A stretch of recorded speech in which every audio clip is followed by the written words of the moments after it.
Hey guys, I haven't really done a big book haul, but I have been getting quite a little bit of a collection building up. So I thought now would be the time to go over the books that I have been collecting since, let's just say, fall and winter.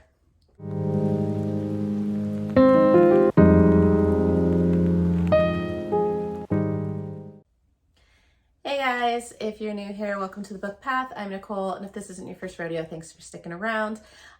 Just like the title says, this is basically everything I had kind of pre-ordered or picked up kind of on the fly from, I think it was like the end of August until current. This is like all my pre-orders, books that I came across at the store. I'm not including what I picked up at the book event that I had gone to in October because I did a video for that already. I think I've only read one of these, so yeah, I still have a lot of reading to do with these, but they're not going to be in any particular order because honestly, I can't really remember what came first. I think I remember what came first and then what came last, but we're just going to do it in whatever order. And let you guys know what I've added recently to my shelves and what might be coming up in future readathons.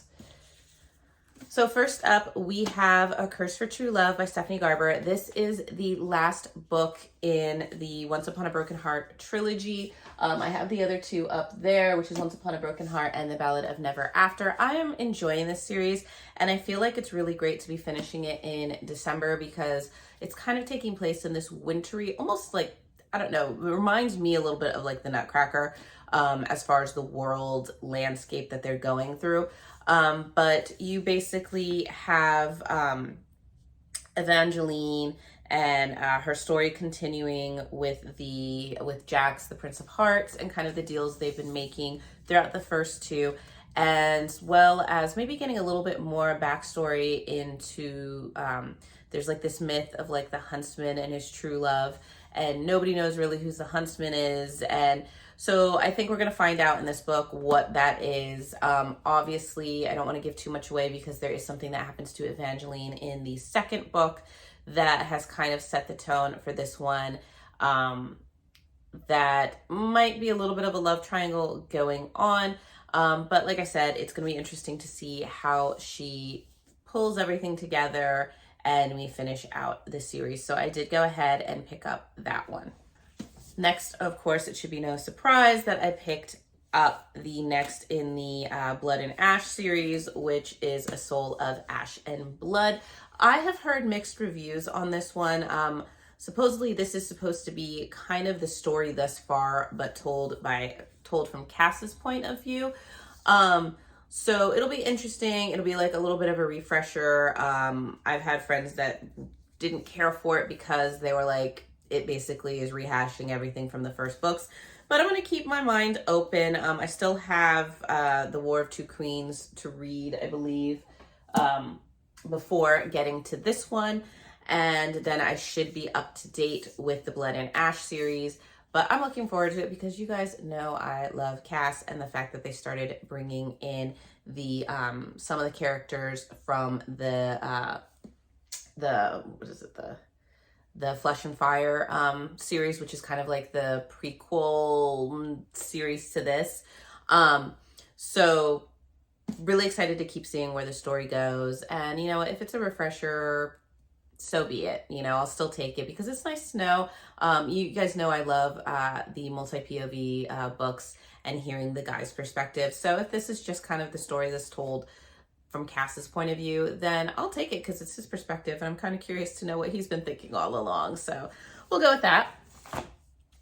And of course, keeping in the JLA universe, I went ahead and picked up the newest Flesh and Fire, which is The Fire and the Flesh. This is the prequel series to Blood and Ash. This is the newest one in here, where you kind of have it taking place in the more godlike realms rather than where the world of Blood and Ash takes place. However, like I just said, the characters in this are starting to make their appearance in Blood and Ash, so the worlds are connected.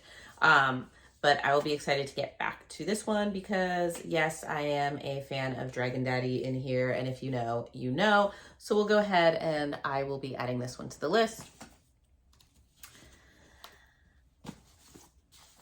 And for the book I have read out of this, once again, JLA came out, and this was The Fall of Ruin and Wrath. I already did a review on this in a previous video, but this is a completely separate world from the Blood and Ash and the Flesh and Fire series.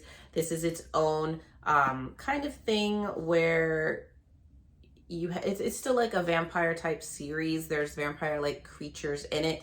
And I am curious because some elements of this do kind of sound very familiar from the Flesh and Fire and the Blood and Ash series. So maybe it exists in the same world. I'm not sure. I would need another book to figure it out. Not liking it as much as the other series, but it was still pretty interesting and pretty decent. And I'm curious to see where it's going to go because they kind of dropped a little bit of a cliffhanger-ish bomb on you as far as characters in this one towards the end. So I will go ahead and be continuing this series as well.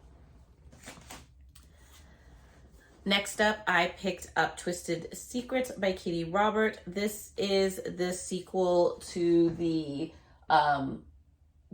Dark Succession and Heated Rivals series, which is basically the kind of Irish mafia in the settings of Boston area. And we've had two of the siblings of the O'Malleys, and now we are getting Killian's side. We kind of were introduced to Killian and Olivia. Well, Killian in the first books, but Olivia kind of made her appearance in the second book, which was Heated Rivals.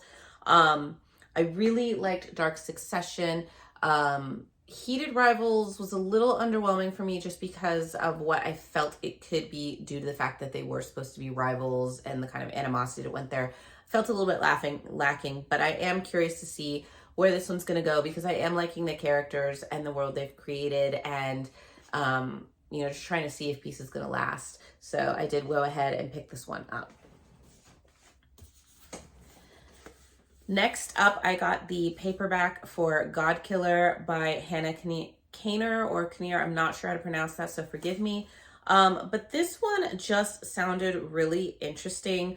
The fact that it's supposed to be a trilogy for fans of The Witcher and Gideon the Ninth. I haven't read either of those, but I have watched the Witcher series and I really enjoy it. So I am looking forward to reading the Witcher books. And so if it's kind of like that type of world where you have these kind of gods and monsters and monster hunters and things like that, I thought it would be really interesting. And basically it says, gods are forbidden in the kingdom of Midrin, formed by human desires and fed by their worship. There are countless gods in the world, but after the Great War, the new king outlawed them and now pays god killers to destroy any who try to rise from the shadows. As a child, Kisten saw her family murdered by a fire god. Now she makes a living killing them and enjoys it. But all this changes when Kisten is tasked with helping a young noble girl with a god problem. The child's soul is bonded to a tiny god of white lies, and Kisten can't kill it without ending the girl's life too. Joined by a disillusioned knight on a secret quest, the unlikely group must travel to the ruined city of Blenradin, where the last of the wild gods reside, to each beg a favor. Pursued by assassins and demons, and in the midst of a burgeoning civil war, they will face a reckoning. Something is rotting at the heart of their world, and they are the only ones who can stop it. So I really love it that you have this kind of misfit group that is going on this quest, that there seems to be obviously something more to what is going on than kind of just meets the surface area. I like the fact that when you know about the author, she lives in Scotland, she's from Northumbria, she's studied you know, world mythologies and things like that. So I think that's going to create a really rich world. So I'm really excited to get into this one when time allows and get this one underway. Next up, this was actually the first book that I got back like in this whole pile. And I got this towards the end of August. I just haven't had a chance to finish it. And that is Assistant to the Villain by Hannah Nicole Mayer. This one just made me laugh because I think people said that it was kind of like Once Upon a Time meets The Office. And I'm a huge Once Upon a Time fan. I love that show. And so seeing that mixed with kind of the antics and humor of The Office intrigued me. But basically, you have Evie who works for an evil villain, and then suddenly the evil villain is, I guess, arrested or taken into custody or something. But she has to basically go and try to figure out who's trying to sabotage her boss, all the while she's like in love with her boss, and it's like a secret, whatever. So it just sounded like it would be a lot of fun, and we'll see what humor's in it and go from there. Next up, I picked up Night of the Witch by Sarah Rosh and Beth Revis. I just really, honestly, I think the cover's kind of cool on this one because it looks like all these little spires coming out of the middle are like runes. A witch should never fall for her hunter. And that is kind of what intrigued me with this one. Plus the fact that on the back you have praise for it from JLA and Trisha Levenseller and Rachel Griffin. And I've read all three of those and really liked their works. So the fact that they're praising this is good in my book. But basically, you have Fritzy is a witch, the lone survivor of a brutal attack on her coven. She's determined to find her only remaining family member and bring the Hexenjägers, zealot witch hunters, to justice for the lives they ended. To do this, she will need to take down their leader, the merciless and enigmatic Commandant Dieter Kirk. Otto is a Hexenjäger, but that's just his cover. Years ago, the Hexenjägers burned his innocent mother alive, and he has been plotting his revenge against the people who tore his family apart ever since. And now the time has come for them to pay for what they've done. When Fritzy and Otto are unexpectedly thrown together, neither is sure they can trust the other. The reluctant truce, fueled by their common enemy, takes them from the city at the heart of the Hexenjäger's power to the wild and mysterious Black Forest as old truths come to light and new dangers are revealed. Fritzy and Otto uncover horrifying magical plot at the center of the Hexenjäger attacks that leads back to Commandant Kirk, but their own growing feelings for each other may be the most powerful magic of all. So you kind of have a witch and a witch hunter falling in love, but he might not be a witch hunter. So it's just really interesting, and it sounded good. And the fact that I think I've only heard of like, not Hexenjägers, but I remember the term Hexenbeast from watching the Grimm TV series. So I'm curious if there's going to be some terms that I might sound similar or the same to that show, because I know that it's based on obviously the Brothers Grimm and the folklore of the surrounding areas that they grew up in. So this might be a little familiar, but also something completely new. So I'm very excited to get to this one. Next, of course, you guys know I am a huge I can't say Mortal Instruments because I haven't gotten to there yet. But you guys know I love my Shadowhunter universe, and so I went and picked up Cassandra Clare's Swordcatcher. Now, the twist is, this has nothing to do with the Shadowhunter world. This is its own unique kind of fantasy book. I don't know too much about it other than the fact that you have a prince, and then you have his Swordcatcher, who's basically like a servant boy who accompanies him, and should anything happen to the prince, the boy is the one who will throw himself in front of the prince and take whatever dangers, catch the sword, if you will, for the prince. So that is kind of like their world that they're living in, that there might be more to this world. What truths are they going to uncover about maybe political schemes? I'm not sure. Loved the cover. Obviously, it's Cassandra Clare, and I love her Shadowhunter world. So I wanted to see if you took me out of that world, would I still be a fan of her writing? I am going to probably say a huge yes, but I can't say anything yet because I haven't read it yet, but I own it and it's going to be accomplished at some point. Next up is another Katie Roberts book, and that is Hunt on Dark Waters. When I found out that Katie Roberts was going to write a pirate romance book, I was in. You give me my treasure hunting, you give me my pirates, you give me some steamy romance. It's like the best of any world. I mean, if you wanted to add some like shifters in there, like some sort of like wolf shifter or animal shifter or some type of, that would just be a huge bonus at that point.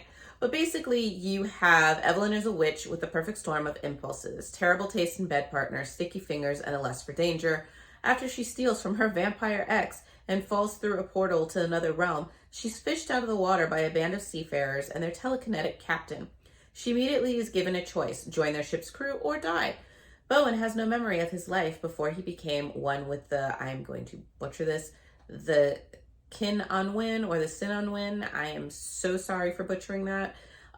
He and his band of pirates are bound by vow to patrol through the threshold, the magical sea between realms, keeping the portals to other worlds safe. When he rescues Evelyn, he doesn't expect to be attracted to the unflappable brassy pickpocket. The longer he spends in her presence, the more he begins to question if his heart is the next thing she'll steal. But as tension heats up between Bowen and Evelyn, the danger at sea escalates as well, because Evelyn has no intention of keeping her vows to the ship, and if she betrays the crew, both she and Bowen will pay the ultimate price. So it sounds really good. It's actually a lot thinner than I thought it was going to be, but I'm excited because pirates, witches, adventure. Then you have vampires. So I mean, yeah, she nailed kind of all four of them. So hopefully this should be really good. Now, next up is kind of a gift book that I got. I said I wasn't going to do any books from the book event that I went to back in October because I reviewed them. Well, I didn't review them, but I went over them all in a video to their own. But I did throw my name into a few raffles, and I was lucky enough to win one of those raffles. And I won the raffle by the author April D. Berry, and it was really great because I met her, and I'll go ahead and put a picture up here. She was super funny and really great, and we just had a good time getting to know each other. And so I was really happy that it was her raffle that I won. And so basically I got to pick any of her books that I wanted to read. So I went ahead and picked Right Next Door. And so she sent this to me. She wrote a nice little message in here to thank me for going by her booth. And I'm excited because basically you have Layla was determined to live her dream of being a famous author. At 42, happily single and childless by choice, she was making a huge push to finally add an extra title to her name. Committed only to her work and to herself, she hardly had time for her beloved friends, let alone men. After years on stage, Henry was enjoying his new career path as a voiceover actor. He also enjoys the ladies, but his time acting jaded him on the idea of a relationship. But at 44, the revolving door of women is getting old. When Layla gets an idea to have a hot man act out some short scenes from a book to help boost sales on social media, she turns to her friendly and handsome neighbor, Henry. He and Layla had a simple, fun, and strictly platonic relationship since she moved in 3 years ago, so he was more than willing to help. Plus, he was an actor, so it made perfect sense she would ask him. But when the time comes, acting out a scene from a romance book stirs them both. Layla wonders, was he just that good an actor? Had Henry imagined something that wasn't there? They were friends and neighbors, and so much could go wrong. But what if it went right? What if love was right next door? So I just love the fact that you have an older group of characters in here, that she is in her 40s, he is in his 40s. I just turned 40, so like it makes me feel a little bit better. Plus the fact that she's an author and he's a voice actor. And if you have been on TikTok, I don't go on TikTok, but I do have Instagram, and you hear some of those guys do the voices of some parts. It's pretty nice. So I will be looking forward to getting to this one. I'm thinking that maybe I probably won't get to it before the year is out, but I'm hoping that early in next year I will be able to do kind of like an April D. Berry vlog where I read just like maybe a whole weekend of just reading her books. So this one and a few others that I have found on Kindle Unlimited, because like I said, I just am expecting cozy but fun and maybe a little bit of steam in here as well. So we'll get to that one soon. And then last but not least, this is the newest addition to our pickup pile. I just recently got this, I think yesterday or the day before, somewhere around there. And that is Throne of the Fallen by Carrie Maniscalco. I don't know if I even have one of her books. I have heard of her. I have not read her. So I will be looking forward to getting into this. And once again, you have a review from Jennifer L. Armentrout on the back. So yeah, I loved the cover. I thought the cover was really nice. And then obviously it has a map. So that obviously intrigues me when I open it. And basically, you have sinner, villain, and wicked. The Prince of Envy has never claimed to be a saint, but when a cryptic note arrives signaling the beginning of a deadly game, he knows it will take more than a hint of sin to win and save his falling demon court. Riddles, hexed objects, anonymous players, nothing will stand in his way, though none of his meticulous plans prepare him for her, the frustrating artist who ignites his sin like no other. Virtuous, darling, liar.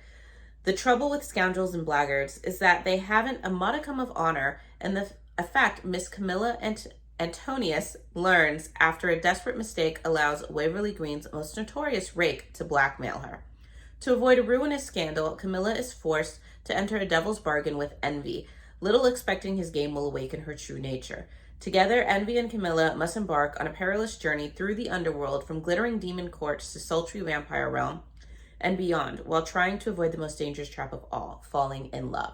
So I liked this. I thought it was fun because you had like these games of intrigue and this quest into an underworld, but also it gave me a little bit of Once Upon a Broken Heart vibes, because in there you have the Jack of Hearts, and in this one you have kind of like the Prince of Sin. So I'm like, I don't know if he's really like an otherworldly type being or if that's just like his name because he's just like a sinful person.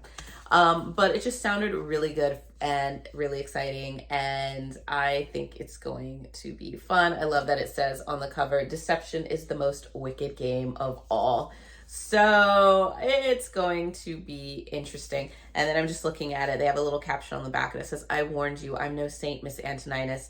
Envy closed the distance between them, caging her between himself and the wall. Nor am I a gentleman. I didn't help you out of the goodness of my heart. You have a rare talent, one that I'm willing to pay an extraordinary amount of coin for. So, you know, it could be good. Yeah. So basically, that is everything that I have picked up so far for the fall and winter. I do not plan on picking up any more books by the end of the year. Should I be gifted any for Christmas from relatives, I will maybe do its own video there. But this is basically the bulk of what I have recently gotten and what I think I'm going to have. That's it for the end of the year. And then next year, who knows? Who knows what I might have. But yeah, I thought it was a pretty fairly good bunch of picks. I'm very excited for all of them. And I can't wait to get them on some T.B.R. next year.